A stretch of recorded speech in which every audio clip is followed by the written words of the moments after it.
मुस्लिम ही हो वैसे? मुस्लिम हो, कुछ भी साबित कर सकती हूँ मैं। कलमा आता है आपको? हाँ। दुआ कुनूत आती है? क्या है बताइए? कौन सा कलमा सुनाऊं? पहला कलमा सुना दो। पहला कलमा तैयब तैयबान पाक ला इलाहा सदबन्ना इलाहा वा सदबन्ना मोहम्मदन हाँ जी? अब्दुहु व रसूलुहु। नहीं पहला कलमा सुनाइए।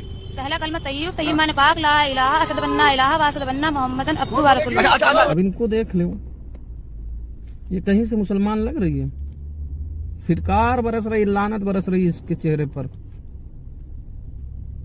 और इतनी उम्र हो गई, मैं तो ये समझता हूँ कि अगर जो इतनी उम्र हो जाने के बाद भी उसको पहला कलमा नहीं याद है, तो वो इन जैसों के तरह वो गुमराह होंगे।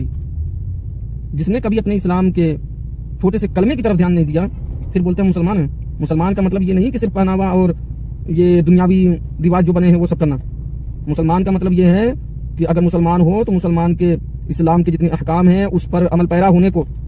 और इन जैसे जाहिल लोग, मैं मान भी लेता हूँ कि ये मुसलमान ही है, मान लेता हूँ कि ये मुसलमान है। अगर ये मुसलमान भी है और इन जैसों की तरह जितने मुसलमान हैं जो इस्लाम के कानून को फॉलो नहीं करते, इस्लाम की शरीयत को नहीं मानते, नहीं करते, तो वो लोग इन्हीं जैसों की तरह अपनी बहन बेटियों के ईमान को जाते हुए, अपनी आंखों के सामने उसके ईमान को जाते हुए लोग देखेंगे। ये लोग इन जैसों की तरह इंसान जितने भी मुसलमान बनने वाले हैं, उनका ईमान इसी तरीके से चला जाएगा कि उनको मालूम भी नहीं होगा। आज जो फैशन के नाम पर हाथ में मोबाइल दे देते हैं और बच्चों को हिंदी इंग्लिश पढ़ा रहे हैं पर दीन नहीं सिखा रहे हैं।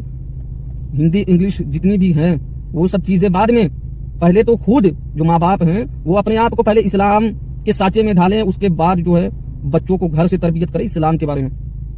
बाकी इंशाल्लाह मैं तो इसके बारे में कुछ कहूँगा नहीं, क्योंकि कहने को बहुत कुछ है पर मुझे ठीक नहीं लगता। क्योंकि जिसके घर वाले अपने बच्चों पर ध्यान नहीं देंगे, अपने बच्चों को कभी दीन के बारे में सिखाया नहीं, उनके बच्चे इसी तरीके से होंगे। बताओ, ये रिलेशनशिप में बता रही है और अपने आप को मुसलमान बता रही है, किस तरीके से तो मुसलमान है। इस्लाम में रिलेशनशिप में रहना हराम है, हराम है, हराम है, और नकाब पहनकर मुसलमानों को बदनाम करने के लिए आई है। अल्लाह हम लोगों के माँ बहन बेटियों की इज्जत व आबरू और हम मुसलमानों की इज्जत व आबरू की ईमान की हिफाजत फरमाए। आमीन। अस्सलाम वालेकुम।